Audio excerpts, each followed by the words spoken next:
आखिरी क्लास में crash course के अंदर यूनिट नंबर 1 को कंप्लीट कर चुके थे। क्लास 11th में टोटल 4 यूनिट है और 4 यूनिट में से एक यूनिट अभी तक कंप्लीट हो चुका है। अब क्लास 11 के क्रैश कोर्स में आज हम लोग यूनिट नंबर 2 चालू करने जा रहे हैं। अभी भी सिलेबस में 3 यूनिट बचा हुआ है। अभी भी ईमानदारी से रेगुलर क्लास करिएगा तो एक बेहतर रिजल्ट आप कर सकते हैं। तो चलिए बिना समय गवाए हुए हम लोग स्टार्ट करने जा रहे हैं 11 का यूनिट नंबर क्या बाबू? 2। नाम है प्रोग्रामिंग मेथडोलॉजी। क्या नाम है जी? Programming methodology. Programming methodology. Programming methodology. देखिए बाबू, प्रोग्रामिंग मेथडोलॉजी 2 शब्द है यहां पे। उससे पहले एक चीज को समझना होगा, ये मेथडोलॉजी का मतलब होता है नियम। मेथडोलॉजी का मतलब नियम। मेथडोलॉजी का मतलब नियम। और प्रोग्रामिंग एक प्रोसेस है, प्रोग्रामिंग एक तरीका है, प्रोग्रामिंग एक भाषा है। चलिए समझते हैं कि प्रोग्रामिंग मेथडोलॉजी का एक्चुअल में मतलब क्या है, इसमें पढ़ने क्या वाले हैं। तो सबसे पहले बाबू, हम लोग आसपास में बोलचाल के लिए जो जो भाषा का प्रयोग करेंगे, आसपास में अगल बगल में एक दूसरे से बोलचाल के लिए जो जो भी भाषा का प्रयोग करेंगे, बोलचाल के लिए, पढ़ने लिखने के लिए जो जो भाषा का प्रयोग करते हैं उसे सामान्यतः भाषा या लैंग्वेज के नाम से जाना जाता है। हम लोग जो बोलचाल के लिए यूज करते हैं, पढ़ने लिखने के लिए यूज करते हैं, आपस में कम्युनिकेशन के लिए प्रयोग करते हैं, उसे सामान्यतः भाषा या फिर लैंग्वेज के नाम से जाना जाता है। For example Hindi. हिंदी एक क्या है बाबू? लैंग्वेज। हिंदी क्या है जे? हिंदी क्या है जे?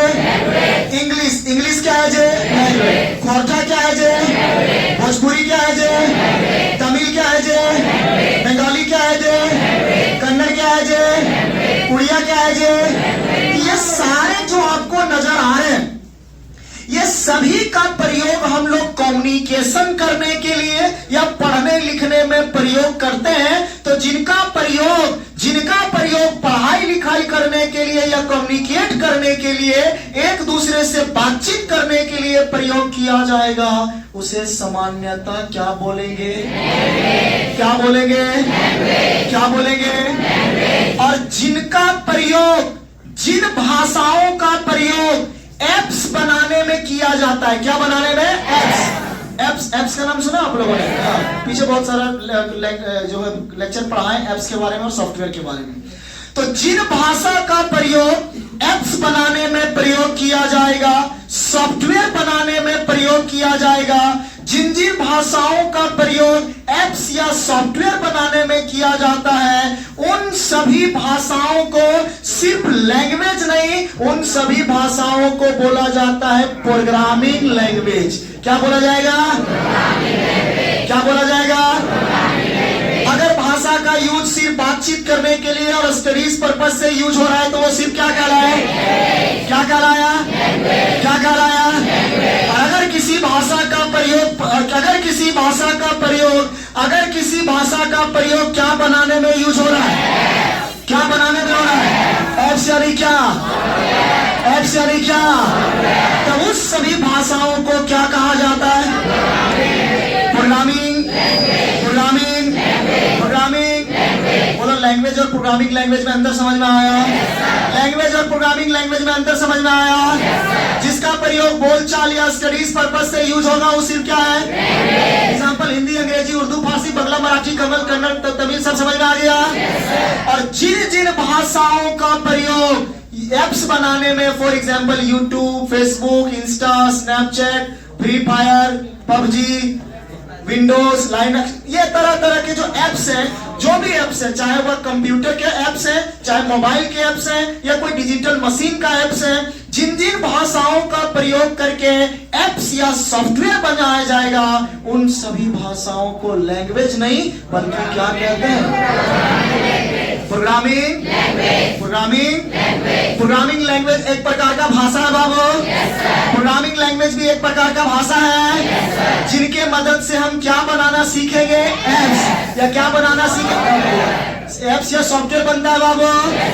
अब प्रोग्रामिंग लैंग्वेज की बात करें तो C plus plus, Java, Python, COBOL, Fortran, dot net, BASIC, Pascal, Ruby, ये कई तरह के प्रोग्रामिंग लैंग्वेज होते हैं और इन सभी प्रोग्रामिंग लैंग्वेज का प्रयोग एप्स या सॉफ्टवेयर बनाने में किया जाता है। और इन सभी प्रोग्रामिंग लैंग्वेज में से एक लैंग्वेज का नाम क्या है? क्या नाम है बाबू? और यूनिट नंबर 2 में इसी सी प्लस प्लस के बारे में चर्चा किया जाने वाला है। इसी सी प्लस प्लस के बारे में बात किया जाने वाला है। तो यूनिट नंबर 2 में हम इस सी प्लस प्लस भाषा का क्या जानने वाले हैं? क्या जानने वाले हैं? बाबू, कोई भी भाषा में जब हम पढ़ना चालू करते हैं पहले उसका प्रोसेस जान लेते हैं। हिंदी चालू करेंगे पहले अ मिया क क मिया क खा, अंग्रेजी में पहले A for ABCD, A for Apple. अरे समझ में आ रहा है? तो उसका सारा नियम जान लेते हैं कि इसमें करना क्या और कैसे कैसे काम करना है। ठीक उसी प्रकार से यूनिट नंबर 2 में एक नया भाषा आपको सिखाने जा रहे हैं, लेकिन यह भाषा का प्रयोग बोलचाल के लिए किया जाने वाला है। किसी इंसान को आपने जावा में बात करते हुए सुना है क्या? कोई जावा में बात करता है? तो पाइथन में बात करता है? बातचीत करने के लिए जावा, पाइथन, सी प्लस प्लस का यूज होता नहीं है। इन सब भाषाओं का प्रयोग क्या बनाने में? एप्स बनाने में, यानी क्या बनाने में? सॉफ्टवेयर बनाने में प्रयोग किया जाता है। और इन सभी भाषाओं में से एक भाषा का नाम क्या है? नाम क्या है जी? सी प्लस प्लस नाम है। और इसी भाषा का हम लोग इसी भाषा के बारे में, इसी भाषा का नियम, इसी भाषा का थ्योरम्स, इसी भाषा का रूल्स सब पढ़ने वाले हैं। कौन सा यूनिट में? 2 में। नाम है प्रोग्रामिंग मेथोडोलॉजी। प्रोग्रामिंग यानी कौन सा भाषा? वैसे तो ये सारे के सारे कौन सा भाषा है? प्रोग्रामिंग लैंग्वेज है। सारे के सारे प्रोग्रामिंग भाषा है। अच्छा, आप कैसे पहचानिएगा कि कौन सिर्फ लैंग्वेज है और कौन प्रोग्रामिंग लैंग्वेज है? जो सिर्फ बातचीत करने के लिए या स्टडीज के पर्पज से प्रयोग होगा वो लैंग्वेज कहलाएगा। और जिसका यूज एप्स या सॉफ्टवेयर या अदर सॉफ्टवेयर बनाने के लिए किया जाएगा उस भाषा को क्या बोलेंगे? प्रोग्रामिंग। बोलो, लैंग्वेज और प्रोग्रामिंग लैंग्वेज में अंतर समझ में आया? लैंग्वेज और प्रोग्रामिंग लैंग्वेज में अंतर समझ में आया? तो हम क्या लैंग्वेज पे चर्चा करेंगे कि प्रोग्रामिंग लैंग्वेज पे? प्रोग्रामिंग लैंग्वेज एक होता है कि बहुत सारा? उनमें से क्या सभी पे बात करेंगे कि एक पे? नाम क्या है? नाम क्या है? तो चलिए यूनिट नंबर 2 का नाम बोलिएगा। यूनिट नंबर 2 का नाम बोलिएगा। प्रोग्रामिंग। और उनमें से यहाँ पे किसके बारे में बात करेंगे? और मेथोडोलॉजी यानी यहाँ एक भाषा पे बात करने वाले, लेकिन उस भाषा पे बात करने से पहले उस भाषा का कुछ नियम कानून समझ लेते हैं। तो उस भाषा का नाम यहाँ क्या है? C plus plus. और यूनिट नंबर 2 में हम सी प्लस प्लस का पहले आपको क्या पढ़ाने वाले? क्या पढ़ाने वाले? चलिए, सी प्लस प्लस भाषा का प्रयोग। अच्छा, सी प्लस प्लस भाषा को प्रोग्रामिंग लैंग्वेज क्यों कहा गया? समझ में आया है? सी प्लस प्लस भाषा को प्रोग्रामिंग लैंग्वेज क्यों कहा गया? समझ में आया है? क्यों कहा गया? क्योंकि वो एप्स या सॉफ्टवेयर बनाने में प्रयोग किया जाएगा, इसलिए उसको क्या नाम दिया गया? Programming language. तो हम एक प्रोग्रामिंग लैंग्वेज पे बात कर रहे हैं, भाषा पे बात करने जा रहे हैं, भाषा को समझने जा रहे हैं, लेकिन उस भाषा को समझने से पहले उसका जो बेसिक मेथड्स है, बेसिक नियम है, उसको समझ लेते हैं। इसीलिए यूनिट नंबर 2 का नाम ही रखा गया प्रोग्रामिंग मेथोडोलॉजी। वैसे तो इसमें बहुत सारे नियम है, बहुत सारे मेथड्स हैं, लेकिन सबसे पहला मेथड्स जो एग्जाम के लिए ज्यादा इंपॉर्टेंट है, उनमें से पहला का नाम हम क्या यूज करें? क्या नाम है बाबू? क्या नाम है? चलिए समझते हैं कि एल्गोरिदम क्या होता है। जब आप सी प्लस प्लस भाषा में काम करिएगा, फिर से सुनिए, जब आप सी प्लस प्लस भाषा में काम करिएगा तो सी प्लस प्लस भाषा में काम करते समय, सी प्लस प्लस भाषा में काम करते समय अगर आप उस काम को स्टेप बाय स्टेप सॉल्व करते हैं, किसी भी काम को अगर सी प्लस प्लस में आप स्टेप बाय स्टेप सॉल्व करते हैं, किसी भी काम को अगर सी प्लस प्लस में आप कैसा सॉल्व करते हैं, स्टेप बाय स्टेप सॉल्यूशन करते हैं। किसको किसको बाबू? वो क्या कहलाएगा? क्या कहलाएगा? क्या कहलाएगा? क्या कहलाएगा? सी प्लस प्लस में किसी भी काम को अगर कैसा करते हैं, स्टेप बाय स्टेप, कैसा सॉल्व करते हैं, स्टेप बाय स्टेप, कैसा सॉल्व करते हैं, स्टेप बाय स्टेप। बोलिए वो क्या कहलाएगा? क्या कहलाएगा? क्या कहलाएगा? कहता है the step by step, the step by step. किसका? C plus plus, C plus plus क्या कहलाएगा? क्या कहलाएगा? क्या कहलाएगा? The step by step, the step by step का किसका? क्या कहलाएगा? क्या कहलाएगा? क्या कहलाएगा?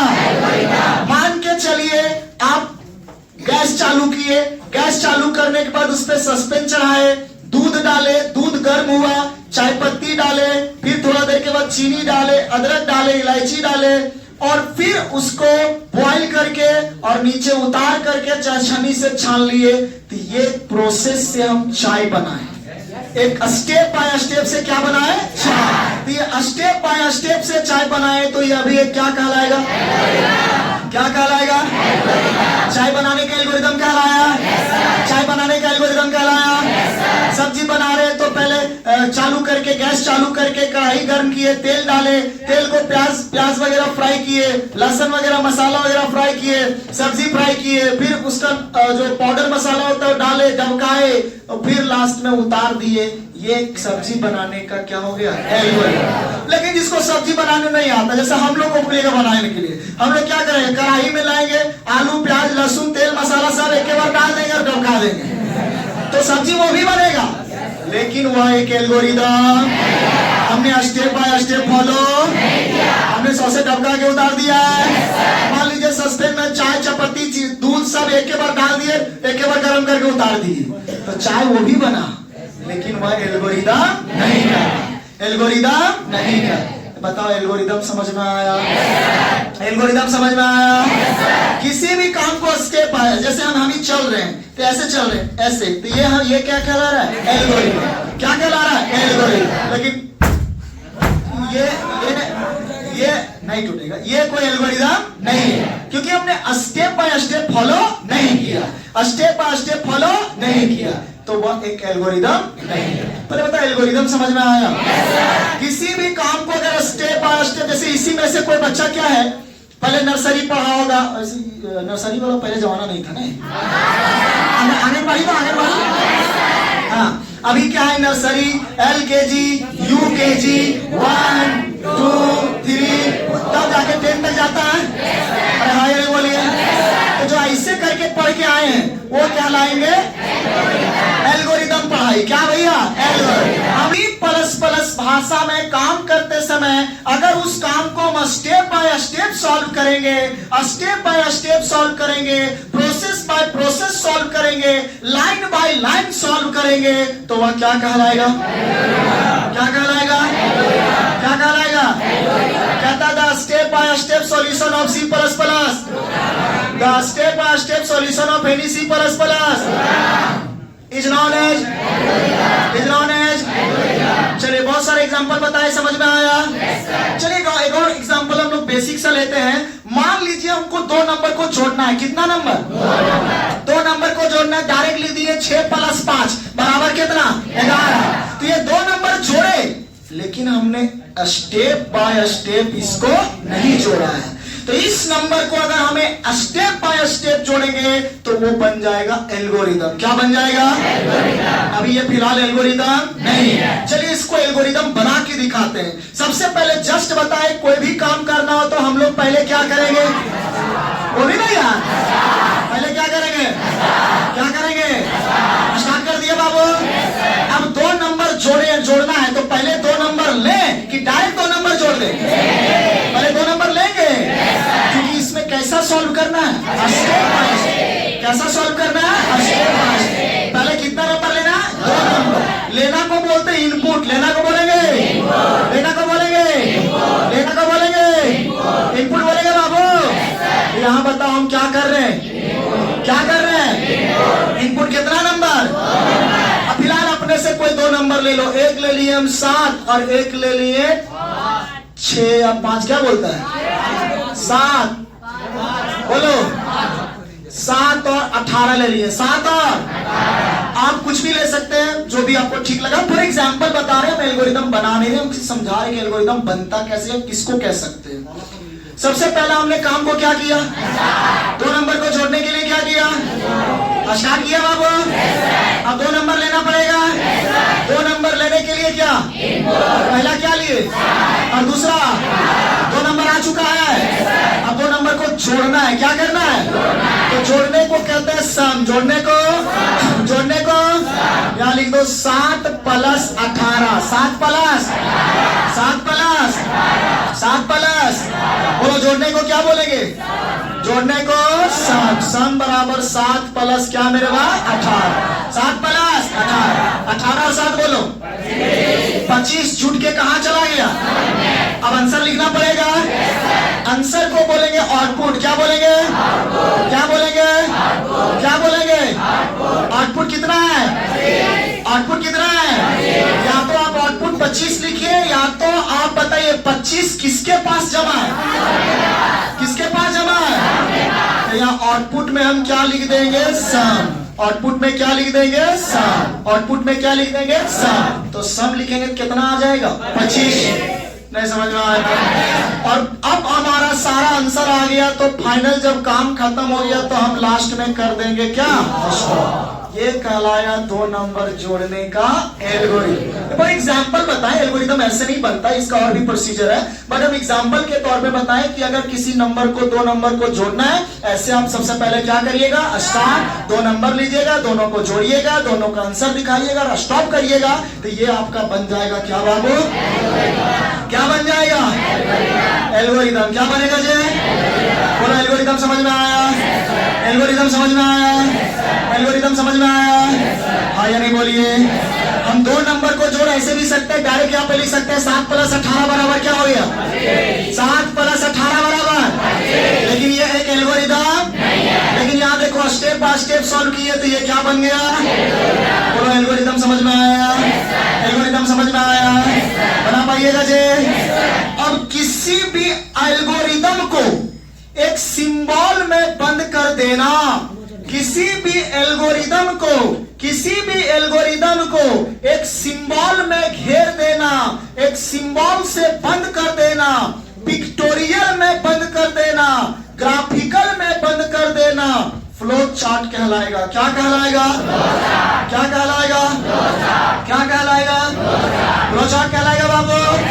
कहता है द ग्राफिकल या फिर पिक्टोरियल रिप्रेजेंटेशन, या फिर आप कह सकते हैं सिंबॉलिक। क्या कह सकते हैं, सिंबॉलिक, या फिर सिंबल, डायरेक्ट यहाँ पे सिंबल लिखिए।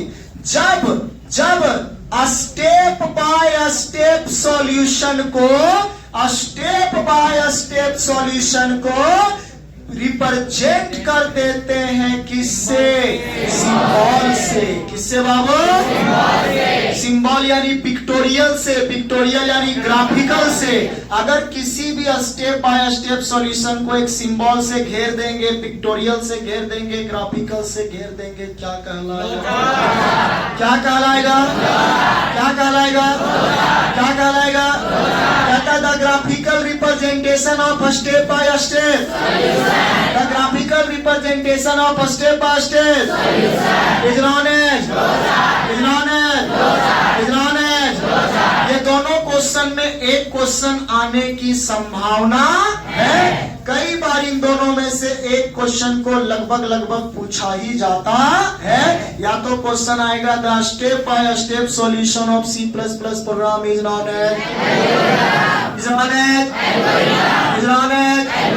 या क्वेश्चन आएगा द ग्राफिकल या pictorial representation of step by step is flow chart समझ में आया? फ्लो चार्ट समझ में आया?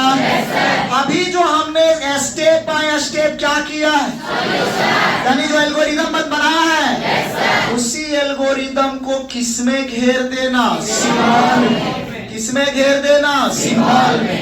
एल्गोरिदम को सिंबल में घेर देना, सिंबल में बंद कर। अभी ये बताइए ये क्या है? क्या है? इसी एल्गोरिदम को सिंबल से घेर देना, पिक्टोरियल से घेर देना, ग्राफिकल से घेर देना, क्या बन जाएगा? फ्लोचार्ट बनाने के लिए पहले एल्गोरिदम बनाना पड़ेगा। फ्लोचार्ट बनाने के लिए पहले एल्गोरिदम बनाना पड़ेगा, और एल्गोरिदम बन जाएगा यानी स्टेप बाय स्टेप लिखा जाएगा, तो उसी को डायग्राम में घेर दीजिए, सिंबल में घेर दीजिए, वो क्या बन जाएगा? फ्लोचार्ट। क्या बन जाएगा? फ्लोचार्ट। तो चलिए फ्लोचार्ट बना के दिखाते हैं। सबसे पहले यहाँ पे फ्लोचार्ट बनाने के लिए आपको अलग अलग सिंबल का यूज करना होगा। पहला सिंबल का नाम है, पहला का नाम ओवेल का प्रयोग स्टैंडर्ड। ये देखिए ये ओवेल है, क्या बाबू? जहां जहां स्टार्ट रहेगा क्या रहेगा? क्या रहेगा? उसको ओवेल से बंद करेंगे। जहां जहां स्टॉप रहेगा क्या रहेगा? क्या रहेगा? उसको भी ओवेल से बंद करेंगे। स्टार्ट और किसको? Stop. Starter stop, starter stop. क्या कहीं स्टार्ट है? स्टार्ट है। इस स्टार्ट को ऐसे, इस स्टार्ट को ऐसे यहाँ पे ओवेल से बंद कर दीजिए। बात समझ में आया? कहीं स्टॉप है? इस स्टॉप को यहाँ पे ओवेल से बंद कर दीजिए। ये मैं नहीं करा, ये कौन बोलता है? फ्लोचार्ट। कौन बोलता है? फ्लोचार्ट। कौन बोलता है? फ्लोचार्ट। कौन बोलता है? फ्लोचार्ट। फ्लोचार्ट बोलता है कि जहां जहां स्टार्ट रहेगा, जहां जहां स्टॉप रहेगा, उसको किससे बंद करना है? ओवेल से। किससे बंद करना है? ओवेल से। नेक्स्ट अगर अगला की बात करें तो ओवेल के बाद है एरो। क्या है बाबू? एरो। जस्ट अभी समझा रहे एरो क्या। अगला का नाम बोलिए। पैरेललोग्राम है बाबू। पैरेललोग्राम है। इसका प्रयोग होता है इनपुट और इनपुट और इनपुट और जहां जहां क्या रहेगा? इनपुट। और जहां जहां आउटपुट। जहां जहां इनपुट, जहां जहां आउटपुट, जहां जहां इनपुट और जहां जहां आउटपुट, यहाँ वहां वहां क्या लगाना है? पैरेललोग्राम। क्या लगाना है? कहीं इनपुट है? इनपुट है? इस इनपुट के जगह पे पैरेललोग्राम हम बना देते हैं। थोड़ा सा एडजस्ट कर लीजिएगा, टेढ़ा बन जाता है हमसे। चलिए, और कहीं आउटपुट है? चलो आउटपुट के जगह पे भी पैरेललोग्राम हम ले लेते हैं। बोलो समझ में आया? सबसे पहले स्टार्ट और स्टॉप के लिए क्या लगा? क्या लगा जी? स्टार्ट और स्टॉप के लिए, स्टार्ट और स्टॉप के लिए, स्टार्ट और स्टॉप के लिए, इनपुट और आउटपुट के लिए प्रोसेस। प्रोसेस यानी सॉल्यूशन, प्रोसेस यानी तो उसी का एक और नाम है एक्टिविटी। क्या नाम है? एक्टिविटी। जब जब सॉल्व करने की बात आए तो किसमें? किससे बंद करना है? किससे बंद करना है? रेक्टेंगल से बंद करना है। कहीं सॉल्व करने वाला है? अरे है। इस सॉल्व करने वाला को यहाँ ऐसे रेक्टेंगल से बंद कर देते हैं। ये देखिए रेक्टेंगल। बोलो समझ में आया? और जस्ट अभी ये वो ऊपर समझाए थे एरो। क्या था ये? एरो का यूज होता है फ्लो लाइन, लाइन दिखाने के लिए, इंडिकेशन दिखाने के लिए। तो सबसे पहला यहाँ स्टार्ट है, उससे वो नीचे लाइन दिखा देंगे, नीचे एरो दिखा देंगे, नीचे एरो दिखा देंगे, नीचे एरो दिखा देंगे। ये एरो के मदद से अब ये परफेक्ट बन गया फ्लो चार्ट। अब ये क्या बन गया जी? क्या बन गया? क्या इसमें एल्गोरिदम है कि नहीं है? खाली एल्गोरिदम को ही हमने किससे बंद कर दिया? फ्लो चार्ट से बंद कर दिया। अरे सिंबल में बंद किया है ना जी? एल्गोरिदम को ही किस में बंद किया है? तो वो क्या बन जाता है? क्या बन जाता है? बोलो फ्लो चार्ट समझ में आया? एल्गोरिदम समझ में आया? अच्छा ये बताइए कि जो फ्लो चार्ट बनेगा तो किसी को भी किसी सिंबल से बंद कर देंगे? हर एक का काम के लिए सिंबल दिया गया है। जब जब C++ में कोई भी काम को क्या करना हो, स्टार्टर क्या यूज होगा? क्या यूज होगा? इनपुटर क्या यूज होगा? सॉल्यूशन के लिए ठीक इसी प्रकार से और जब C++ में काम मिलेगा, जैसे आपको काम और मिलेगा, और काम मैंने क्या लेने के लिए? डिसीजन। कहीं पे डिसीजन लेने का काम है, इसमें होगा आंसर, इसमें होगा हेड टेल, या ये पॉजिटिव नेगेटिव, मैंने और जहां पे डिसाइड करने की बात आ जाए कि या तो आंसर ये होगा या तो आंसर ये, तो डिसीजन के जगह पे कौन सा सिंबल लगाना? रोम्बस। कौन लगाना है? क्या लगाना है? क्या लगाना है? रोम्बस। देखिए ऐसा सिंबल होता है बाबू, ऐसा होता है। अभी याद रखना है कि इस सिंबल का क्या क्या काम होता है, उतना हम डिटेल्स में यहाँ पे यूज नहीं करने वाले हैं। नेक्स्ट, जहां page connector operation, page connector का काम होगा, वहां पे किसका यूज होगा? सर्किट। और ऐसे कई सारे सिंबल फ्लो चार्ट में प्रयोग किए जाते हैं, लेकिन हम मुख्य रूप से 2-4 वही लिखा है जिनसे एग्जाम में सवाल आता है, बाकी को हमने चर्चा नहीं किया। समझ में आया? यहां से 2 सवाल आने की संभावना है। एक सवाल इन दोनों में कोई आने की संभावना है, और एक सवाल इन सभी सिंबल में से एक सिंबल से आने की संभावना है। बात समझ में आया? कोई भी सवाल आएगा बन जाएगा जी। सबसे पहले बताइए यूनिट नंबर 2 का नाम क्या है जी? प्रोग्रामिंग। इसमें C++ का नियम बताया जा रहा है। पहला नियम क्या बताए? C++ में किसी भी काम को अगर कैसा सॉल्व करेंगे? स्टेप बाय वो एल्गोरिथम कहलाएगा, और उसी स्टेप बाय स्टेप सॉल्यूशन को अगर सिंबल में बंद करेंगे, डायग्राम में बंद करेंगे, क्या कहलाएगा? क्या कहलाएगा? फ्लो चार्ट में काम करने के लिए अलग अलग सिंबल दिया गया है। जैसे पहला का नाम स्टार्टर, क्या काम करेगा? फ्लो लाइन क्या है? इनपुट आउटपुट कौन करेगा? प्रोसेस कौन करेगा? डिसीजन कौन लेगा? पेज कनेक्टर कौन करेगा? और इस तरीके से कई और सारे सिंबल का यूज होता है। बोलो यहां तक समझ में आया? कुछ पूछना है तो पूछिए।